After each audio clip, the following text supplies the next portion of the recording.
Mega డిఎస్సీపై CBI విచారణకు high court నిరాకరించింది. మరింత సమాచారం మా ప్రతినిధి జయప్రకాష్ ను అడిగి తెలుసుకుందాం. జయప్రకాష్, డిఎస్సీపై సిబిఐ విచారణకు హైకోర్టు నిరాకరించడానికి కారణాలేంటి? ఈ రోజు వైకాపా ఎమ్మెల్సీ పర్వతరెడ్డి చంద్రశేఖర్ రెడ్డి దాఖలు చేసినటువంటి పిటిషన్ పైన జోక్యం చేసుకునేందుకు హైకోర్టు నిరాకరించింది. ఇందులో ప్రధానంగా పిటిషనర్ మెగా డిఎస్సి సంబంధించి దానిపైన బిల్లు దాఖలు చేశారు. ఆ బిల్లుని విచారించి అందులో ప్రధానంగా ఈ ఘటనను అంటే 2025 డిఎస్సి ఘటనను దాని మీద జరిగినటువంటి ప్రక్రియ దానిపైన జరిగినటువంటి విధానాన్ని సిబిఐ చేత ఎంక్వైరీ చేయించాలని పిటిషన్ లో ప్రధానంగా కోరారు.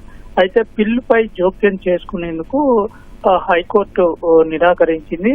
నేరుగా ఎవరైతే బాధితులు ఉన్నారో వాళ్ళు ఎందుకు రావట్లేదు అని పిటిషనర్ తరపు న్యాయవాదిని ప్రశ్నించింది. మరోవైపు ఇప్పటికే దీనికి సంబంధించి చాలా పిటిషన్లు దాఖలయ్యాయని తెలిసింది.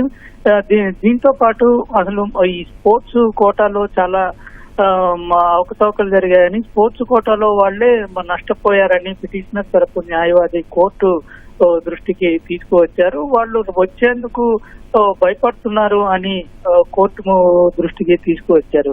అయితే ఈ పిటిషన్ అంటే బిల్ అనేది ప్రజా ప్రయోజనాల వ్యాజ్యం అనేది రాజకీయ ప్రయోజనాల కోసం కాదు.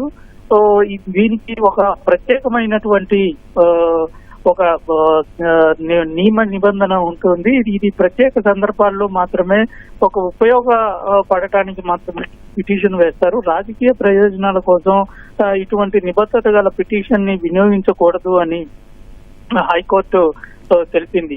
పిటిషన్ ను ఉపసంహరించుకుంటారా లేదా విచారణ కొనసాగిస్తారా అనేది పిటిషనర్ ని ఒపీనియన్ అడిగి తమకు చెప్పాలని కోర్టు న్యాయవాదికి తెలిపింది. తదుపరి విచారణని వాయిదా వేసింది. ఇందులో ప్రధానంగా చూసుకున్నట్లయితే ఈ బిల్లు పైన అంటే బిల్లు అనేది కేవలం బాధితులు ఏదైనా ప్రజలకు ఉపయోగకరమైనటువంటి వాటి కోసం వినియోగించేది, కేవలం రాజకీయ ప్రయోజనాల కోసం దాఖలు చేసేది కాదు అనే ఉద్దేశంతో అభిప్రాయపడుతూనే దీని మీద విచారణ జరపటానికి నిరాకరించిందని చెప్పుకోవచ్చు. ధన్యవాదాలు జయప్రకాష్.